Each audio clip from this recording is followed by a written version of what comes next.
तकरीबन 16 मस्जिदों को नुकसान पहुंचाया। 4 मस्जिदें पूरी तरह एक तरह से जला दी और ख़त्म कर दी, और 11 दुकानों को निशाना बनाया गया, हमला किया गया, लूटपाट की गई, 4 दुकानें पूरी तरह जला दी गई। और ये सब एक दिन नहीं हुआ, एक वक्त नहीं हुआ, बल्कि पूरे 10 दिन तक ये लगातार चलता रहा। इंजीनियर सलीम साहब, क्या लगता है कि अगर आपका भी नाम उसमें शामिल हो या आपकी टीम का भी नाम उसमें शामिल हो सकता है यूएपीए के तहत? देखिए, यकीनन हो सकता है, और ऐसी सरकारों से कोई ऐसी ऐसी उम्मीद की जा सकती है कि वो कुछ भी कर सकती है। तो इससे कोई डरने घबराने की बात नहीं है, और ये आवाजें इस तरह दबाई नहीं जा सकती।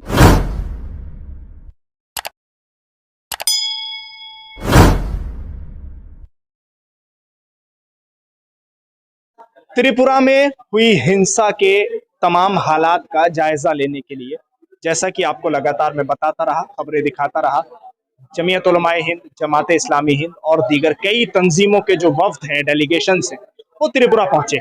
इस वक्त मेरे साथ बात करने के लिए मौजूद हैं इंजीनियर मोहम्मद सलीम साहब, जो कि जमात इस्लामी हिंद के वाइस प्रेसिडेंट हैं, यानी नायब अमीर जमात हैं। सबसे पहले आपसे ये जानना चाह रहा हूं मैं कि जो कुछ त्रिपुरा में हुआ, उसके बाद अब त्रिपुरा पुलिस ने लोगों पर यूएपीए लगाने शुरू कर दिए, चार्ज लगाने शुरू कर दिए, 153A 153B के तहत कार्रवाइयां करनी शुरू कर दी हैं।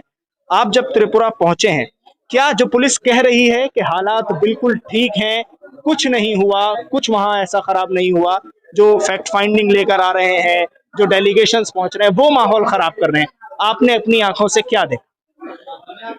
देखिए, सरकार 10 दिनों तक और पुलिस भी ये कहती रही कि वहाँ कुछ नहीं हुआ है, वहाँ सब नॉर्मल है। और लेकिन बराबर खबरें मिल रही थी, और हमने अपनी आंखों से जाकर वहाँ देखा है, और तकरीबन 16 मस्जिदों को नुकसान पहुंचाया। 4 मस्जिदें पूरी तरह एक तरह से जला दी और ख़त्म कर दी, और 11 दुकानों को निशाना बनाया गया, हमला किया गया, लूटपाट की गई, 4 दुकानें पूरी तरह जला दी गई। और ये सब एक दिन नहीं हुआ, एक वक्त नहीं हुआ, बल्कि पूरे 10 दिन तक ये लगातार चलता रहा।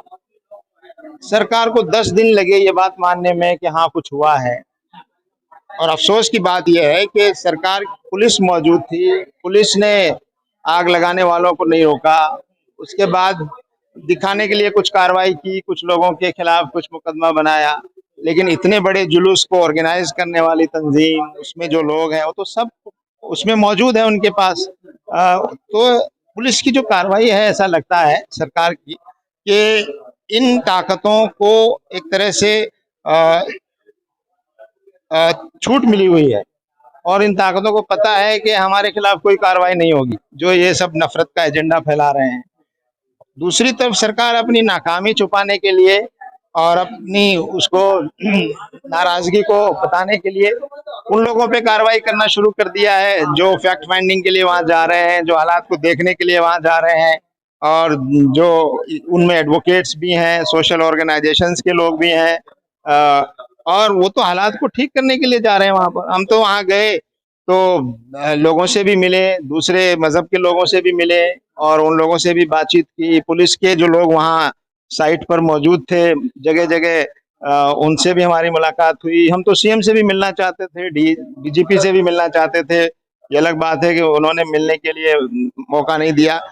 तो ये सरकार जो है उल्टा ये कर रही है कि जो लोग इन हालात पर चिंता व्यक्त कर रहे हैं, या वहाँ जो हालात हो रहे हैं उन हालात को लोगों के सामने ला रहे हैं, उनको ही मुजरिम बना रही है। ये बहुत अफसोस की बात है। अच्छा, अभी तक 2 वकीलों पर यूएपीए, उसके अलावा जो पत्रकार वहां पहुंचे थे उनसे भी 2 ढाई घंटे तक पूछताछ की गई, और अब कुछ नाम सामने आ रहे हैं, 100 से ज्यादा की एक लिस्ट पुलिस की तरफ से जारी की गई है कि जिन्होंने सोशल मीडिया पर तमाम ट्वीट्स किए हैं, तमाम इंफॉर्मेशंस दी है। तो इंजीनियर सलीम साहब, क्या लगता है कि अगर आपका भी नाम उसमें शामिल हो या आपकी टीम का भी नाम उसमें शामिल हो सकता है यूएपीए के तहत? देखिए, यकीनन हो सकता है, और ऐसी सरकारों से कोई ऐसी ऐसी उम्मीद की जा सकती है कि वो कुछ भी कर सकती है। तो इससे कोई डरने घबराने की बात नहीं है, और ये आवाजें इस तरह दबाई नहीं जा सकती, और इस तरह सच को आप दबा नहीं सकते, और इस तरह आप लोगों को खामोश नहीं कर सकते। तो सरकार को चाहिए कि वो अपनी गलती माने, मुजरिमों को सजा दे। सरकार की भी गलती है इसमें, क्योंकि पुलिस जो है वो सरकार के इशारे पर काम करती है, सरकार के तहत काम करती है।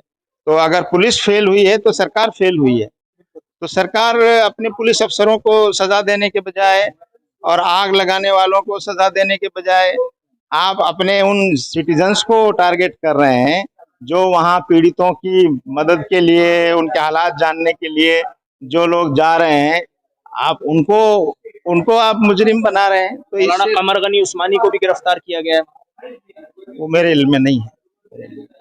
तहरीक फरोग इस्लाम के अध्यक्ष हैं, तो अपने टीम के साथ पहुंचे थे, मैं बता देता हूं, उनको भी गिरफ्तार किया, 2 वकीलों पर यूएपीए लगाया, उसके अलावा पत्रकारों से पूछताछ और अब सोशल मीडिया वालों पर, सब पर एक टारगेट किया जा रहा है। तो ऐसे तो रोक दिया जाएगा लोगों को वहां जाने से, और मुझे लग रहा है कि आप लोग जाएंगे नहीं। देखिए, जो सरकारें ऐसा करने से ऐसा नहीं होगा कि लोग बोलना बंद कर देंगे, लोग जाएंगे भी, लोग मदद भी करेंगे, और लोग सरकार की इन नाकामियों और पुलिस का जो रवैया है उसको उजागर करना जिम्मेदारी है हर जिम्मेदार शहरी की और सिटीजन की। यानी लोग जाएंगे, आप कह रहे हैं कि वहां। बिल्कुल बिल्कुल, ऐसी चीजों से डराया नहीं जा सकता लोगों को। एक सवाल आखिरी, कहा जा रहा है बांग्लादेश के रद्द अमल में, उसके रिएक्शन में, रिटेलिएशन ये हुआ है, तो क्या आपको लगता है, आपने करीब से देखे तमाम हालात, क्या आपको लगता है कि वाकई यही हालात हैं जो बताए जा रहे हैं, या वजह कुछ और है, हिंसा किसी और वजह से हुई? देखिए, बांग्लादेश के जो कुछ हुआ वहाँ वो बहुत अफसोसनाक है। हमने उसकी मजम्मत भी की और हमने वहाँ की हुकूमत से कहा भी कि कार्रवाई करें, और कार्रवाई हुई भी। लेकिन ये कि उसका तरीका यहाँ अगर आप करना चाहें तो आप पीसफुल प्रोटेस्ट करिए, बांग्लादेश जो एम्बेसी है उनके सामने प्रोटेस्ट कीजिए, वो कीजिए। लेकिन आप उसको आड़ बनाकर यहाँ मुसलमानों के खिलाफ नफरत फैलाएं, ये बहुत खतरनाक बात है। तो ये तो एक मुस्तकिल एजेंडा है इन ताकतों का, और इनको एक बहाना मिल गया है उस एजेंडा को, क्योंकि उनको नफरत फैलाने का जो एजेंडा था वो फैलाने में उनको सपोर्ट नहीं मिल रहा था आवाम का। उनको लगा कि ये बांग्लादेश के इशू को बयान करने से शायद उनको सपोर्ट मिले। लेकिन हमें इस बात पर इत्मीनान और खुशी है कि वहाँ के आम जो हमारे हिंदू भाई हैं उन्होंने इन ताकतों का साथ नहीं दिया। बहुत शुक्रिया INN चैनल से बातचीत करने के लिए।